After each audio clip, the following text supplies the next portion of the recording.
Hello Physical Fiends, it is Jordan here to celebrate the Nintendo Switch. With the Nintendo Switch 2 very much on the horizon, I thought I would tell you my favorite Nintendo Switch 1 physical releases. It was difficult, and maybe on a different day I would choose different things, but I browsed my collection and I picked 10 games I liked the most.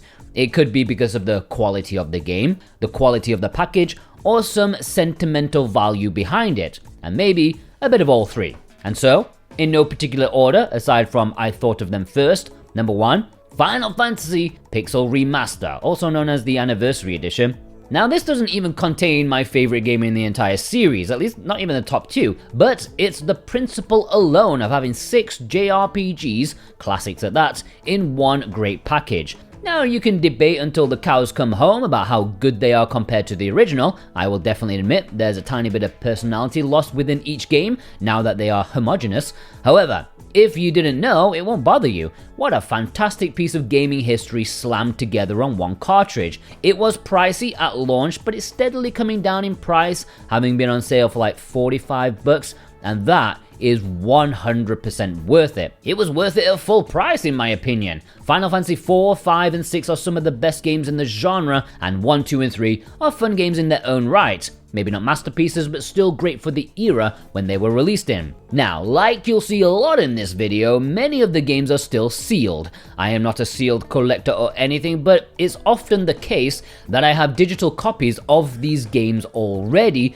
that was given to me for review purposes, like publishers give me codes, and so I download the game to play it and make a video about it. However, I still want to buy the physical for preservation and to support the games too, so that's why many are still sealed. Number 2, Super Robot Wars T is a bit of a special release for me. Not only was it my first, and not only is it my favorite game in the series, but it also opened avenues for me on a professional level. I know it might sound weird to talk about money, but this was the game that made me feel that, YouTube might actually be viable as an income. Maybe, at least a little bit. It was one of the earlier titles that I used affiliate earnings for with PlayAsia, and because it was a successful title, it really did give me drive and hope for the future. And seriously, I probably pushed doing YouTube very hard because of this game, and I'm still doing it today because of it. So you can thank Super Robot Wars T for me being on YouTube right now. And of course, it's a fantastic game. I think the story is interesting, the battle visuals are great, and nowadays, I believe it can be gotten for a reasonable price.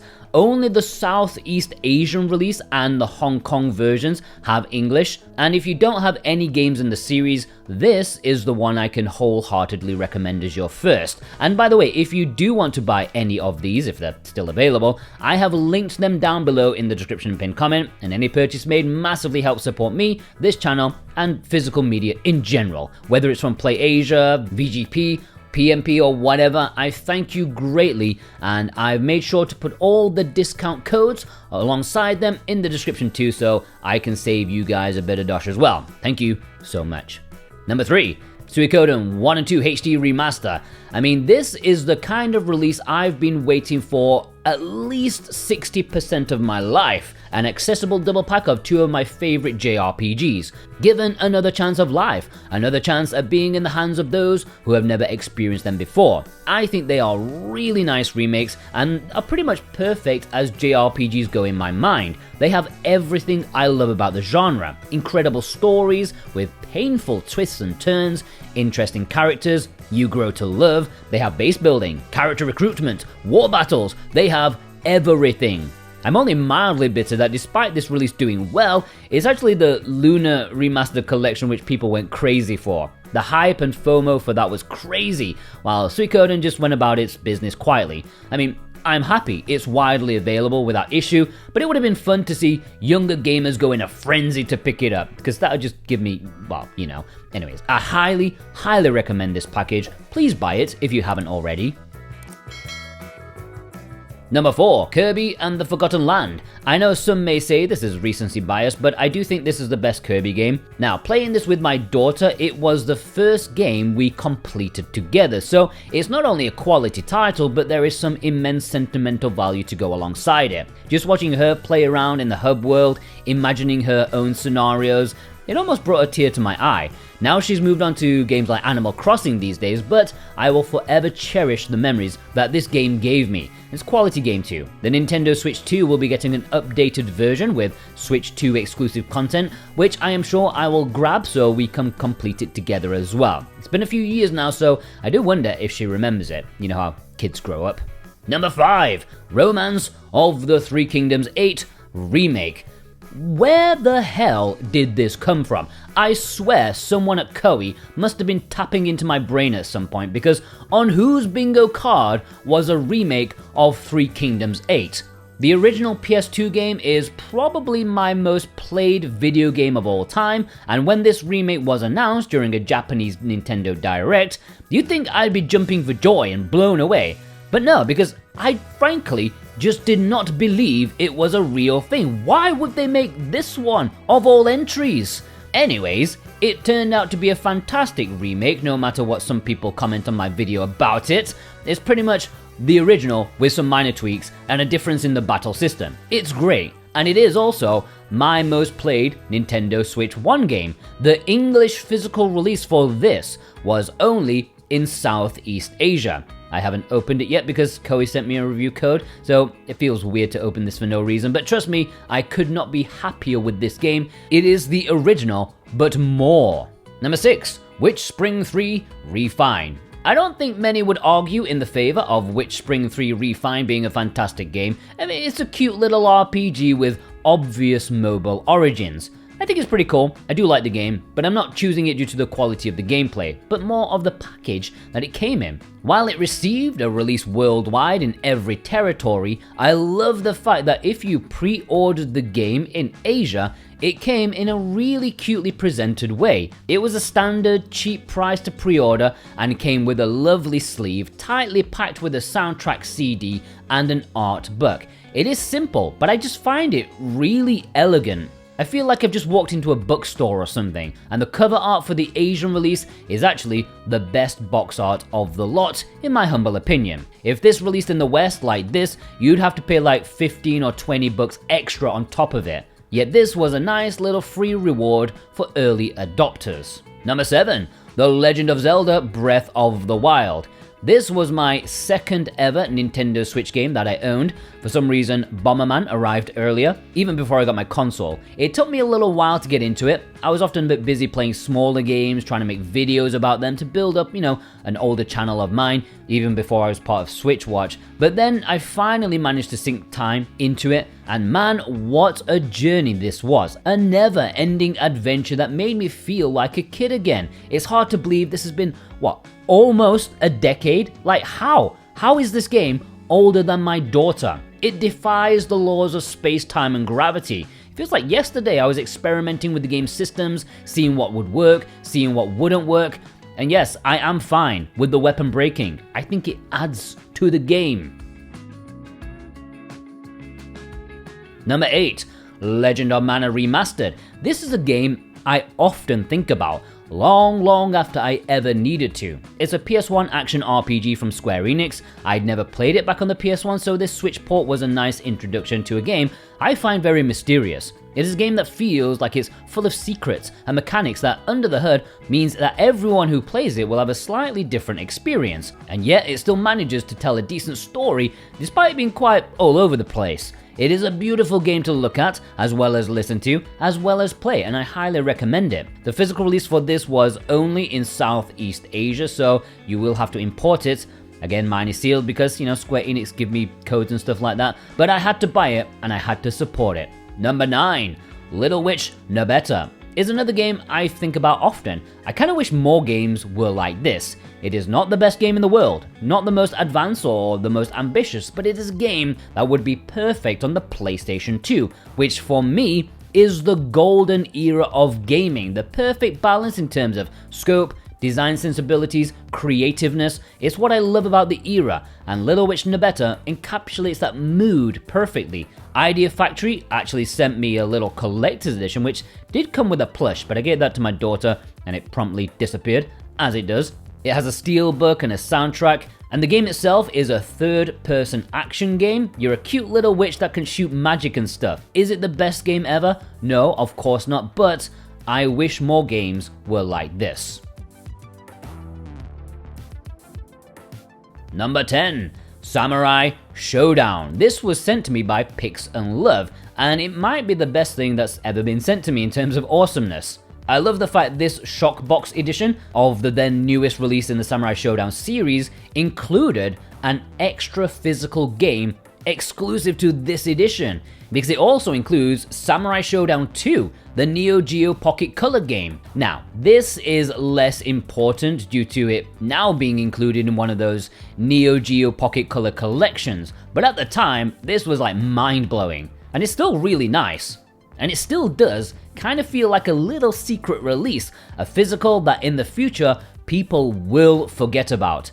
I don't know how much this goes for these days, I don't care that much about price, but for some reason I know the North American Standard Edition of this main game goes for like hundreds of dollars now. That is crazy. Now, that is me out of the way, but I also invited my executive producers on Patreon to join in too. I asked them to tell me their number one favorite physical on the Nintendo Switch, with a few words as to why, and maybe a photo if they wanted to. Again, this could either be down to the quality of the game, the quality of the package, or some sentimental value. It was entirely up to them. So, let's see what they picked.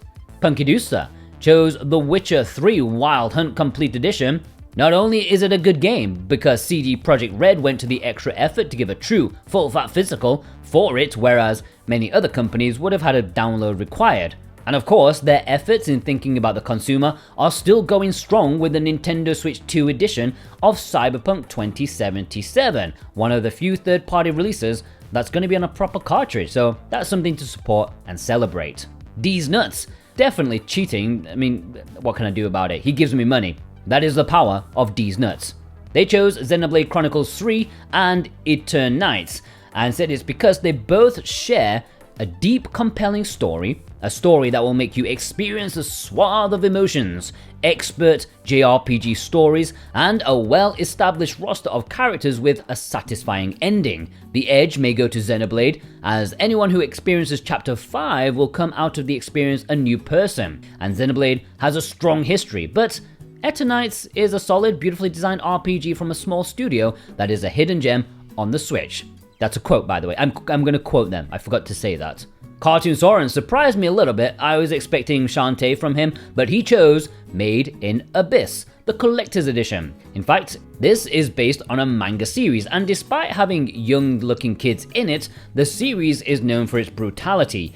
Yeah, you can see the main character get decapitated and stuff. It's quite shocking. He said it's an open-world, action, adventure, RPG with a hint of Dark Souls about it, and you do have to look at your surroundings because everything is out to kill you. It's faithful to the anime, even down to Nanachi's terrible cooking. Ghost Bune chose Higurashi no Naku Koro Niho as their favorite on the Switch. Sadly, this does not have English for the Switch release, but it's their favorite visual novel of all time. Having a collector's edition on Switch is a really awesome thing, and is their favorite Switch game that they own. Just hoping that one day, a Western console version can be announced with English. Seems like a missed opportunity not to have English. Maybe it's a translation rights issue, but whatever it is, maybe one day we can have English on the Switch. Alexander Kato chose Shin Megami Tensei 5, both versions, two great JRPGs, saying it's his absolute favorite game series.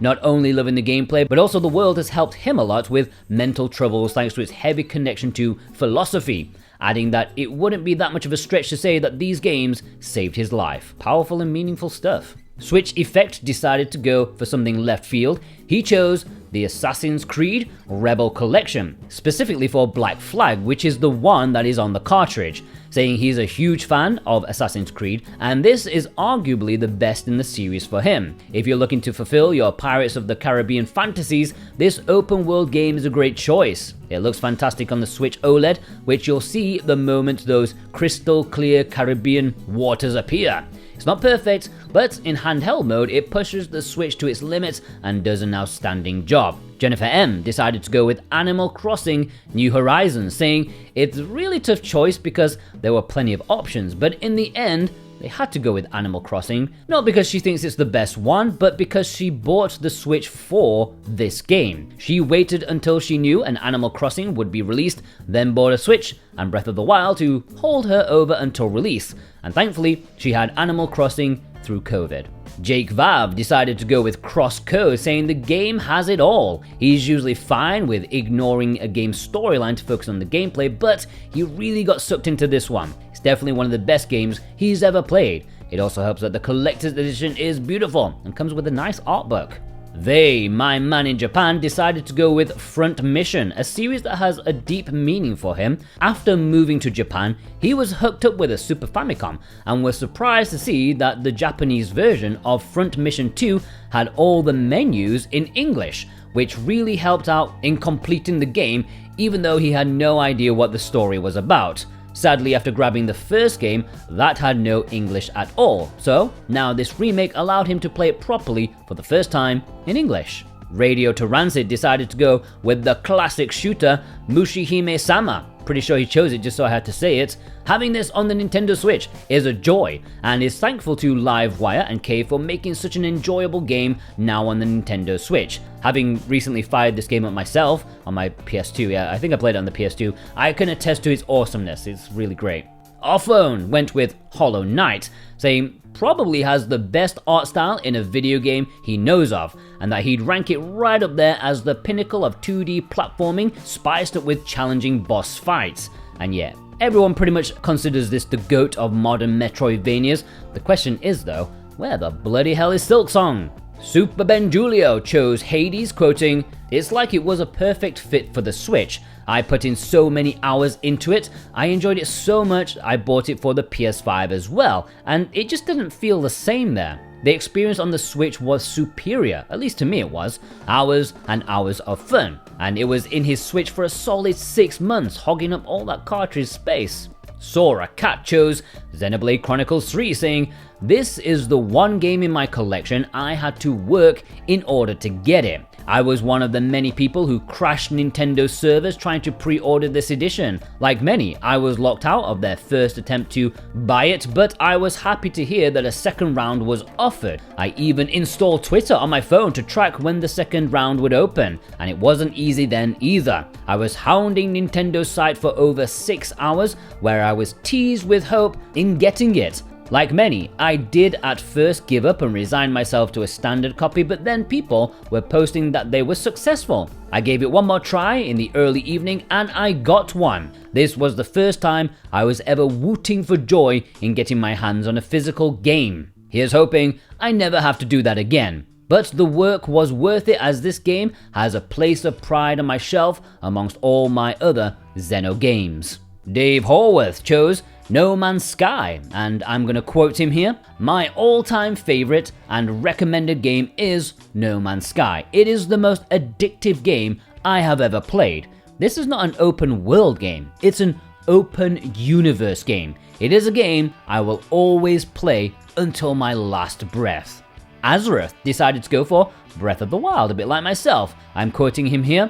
"Call me basic," he doesn't have that accent, "call me basic, but this specific copy of Breath of the Wild holds a special place in my heart. Not only was it the very first Switch game I ever bought, but I actually bought it about 6 months before I got the system itself. Even though I had a Wii U, I was committed to playing the game in its best possible form. Also, I think it's cool it's the last thing I bought at Toys R Us, which sadly closed down shortly after."